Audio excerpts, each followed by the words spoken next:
रामपुर गांव के बाहर, जहां कच्ची सड़क खेतों के बीच से होकर गुजरती है, वहीं एक छोटा सा मिट्टी का घर था। उसी घर में रहता था हरी। न उसके पास ज्यादा जमीन थी, न पैसा, न कोई बड़ा सहारा। अगर कुछ था तो बस उसकी मेहनत और उसके दो बैल मोती और कालू। लोग कहते थे अब बैलों का जमाना खत्म हो गया है, लेकिन रामपुर में आज भी एक किसान ऐसा था जो इन्हीं दो बैलों के भरोसे जिंदा था। हरी हर सुबह अंधेरे में उठता। जब पूरा गांव सोया रहता तब उसके आंगन में हल्की सी हलचल होती। वो सबसे पहले मोती और कालू के पास जाता, उनके माथे पर हाथ फेरता और धीमी आवाज में कहता, उठो मेरे साथियों, आज फिर मिट्टी से लड़ना है। मोती गर्दन हिलाता, जैसे समझ गया हो। कालू जमीन पर खुर रगड़ता, जैसे कह रहा हो, चलो हरी, देर हो रही है। हरी के चेहरे पर थकी हुई लेकिन सच्ची मुस्कान आ जाती। उसके कपड़े पुराने थे, हाथों में छाले थे, पीठ हमेशा झुकी रहती थी। फिर भी वो कभी शिकायत नहीं करता। खेत जोतते समय जब हल मिट्टी में धंसता तो हरी की सांस भी उसी मिट्टी में मिल जाती। वो अपने बैलों से कभी डंडे से बात नहीं करता था, प्यार से कहता, समझा कर चलाता। गांव के लोग मजाक उड़ाते, अरे हरी, बैल है यह तेरे बच्चे। हरी हंसकर कह देता, बैल नहीं, मेरी ताकत है। कई बार ऐसा हुआ कि घर में सिर्फ सूखी रोटी बची।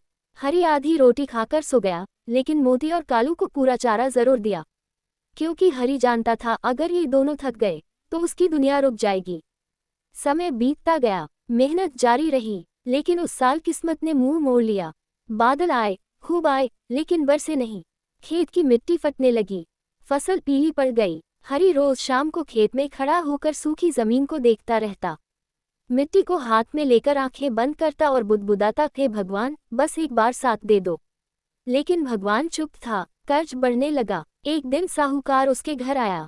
कड़क आवाज में बोला, हरी, अब बहुत हो गया, पैसा दे, नहीं तो बैल बेच दे। वो शब्द हरी के दिल में गहरे उतर गए।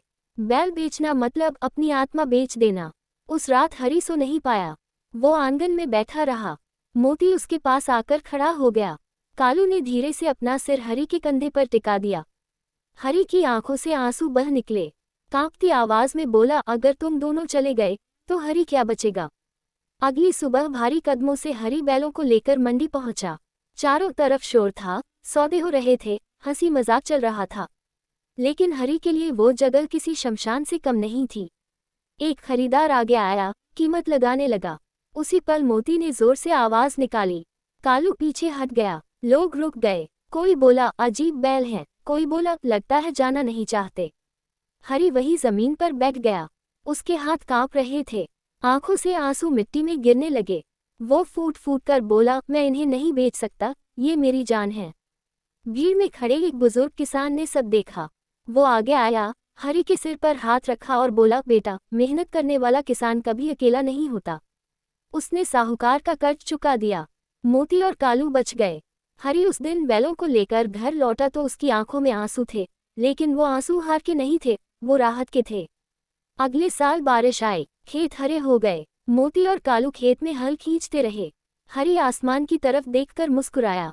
रामपुर के लोग आज भी कहते हैं, हरी के पास ट्रैक्टर नहीं है, लेकिन उसके पास मेहनत है और दो ऐसे बैल हैं जो किस्मत बदल देते हैं। क्योंकि असली ताकत मशीन में नहीं होती, इंसान के दिल और उसके हौसले में होती है।